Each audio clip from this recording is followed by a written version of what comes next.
অভয়নগরের বিভিন্ন ক্লিনিকে জেলা সিভিল সার্জনের অভিযান পরিচালনা।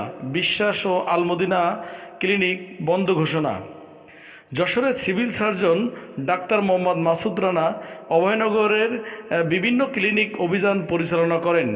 27 এপ্রিল রবিবার সকালে নোয়াপাড়া ক্লিনিক পাড়ায় এই অভিযান পরিচালনা করেন।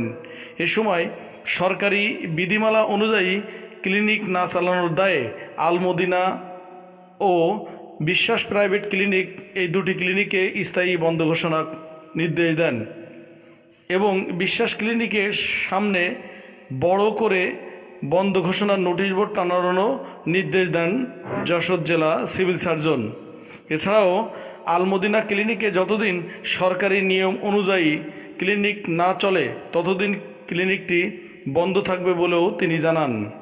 এ সময় উপস্থিত ছিলেন যশোরের civil surgeon doctor Mohammad Masudur Rahman, deputy civil surgeon Nazmul Sadiq Rasel, MOCS doctor Rehanewaz, Abhaynagar স্বাস্থ্য কমপ্লেক্সের THO doctor Alimur Rajib, sanitary কর্মকর্তা আব্দুল মতিন, নোয়াপাড়া প্রেস ক্লাবের সাধারণ সম্পাদক মোহাম্মদ মফিজুর রহমান প্রমুখ।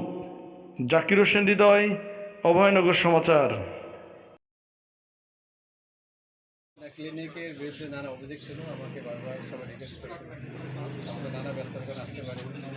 সেই হিসাবে আমরা আলমদিনা ক্লিনিক ভিজিট করি, কিন্তু সত্যি বলতে কি ক্লিনিকের সার্বিক পরিবেশ থেকে শুরু করে ম্যানেজমেন্ট খুব মারাত্মক। এই কারণে আমরা সরকারের বিধি অনুযায়ী এটা না পরিচালিত না হওয়ার কারণে যতদিন এগুলো কারেকশন হবে ততদিন ক্লিনিকটা বন্ধ ঘোষণার কোনো নির্দেশ দিচ্ছি।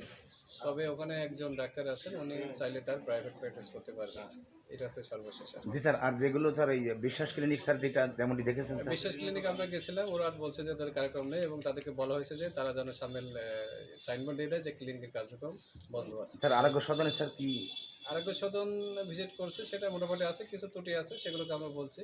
তবে যেহেতু একজন ডাক্তার, সে বুঝছে বিষয়টা, তাদেরকে বলছি, তো উনি বলছে আমরা ব্যবস্থা করব, পরবর্তীতে সেগুলো যদি ঠিক হয়ে থাকে তখন আমরা আরেকবার। স্যার রিজিয়া স্যার, রিজিয়া তো অবশ্যই ভালো আছে। এটা যেহেতু স্যার একজন ডাক্তার এবং উনি এই লাইনের মানুষ, স্যার অনেক উনি জানেন যে প্রতিশ্রুতি তেমন নাই, তবে যেগুলো আছে এটা যাতে সুনামের সাথে ক্লিয়ার করেন বা চালু রাখেন সেই বিষয়ে স্যারের কাছে অনুরোধ জানাচ্ছি। ধন্যবাদ।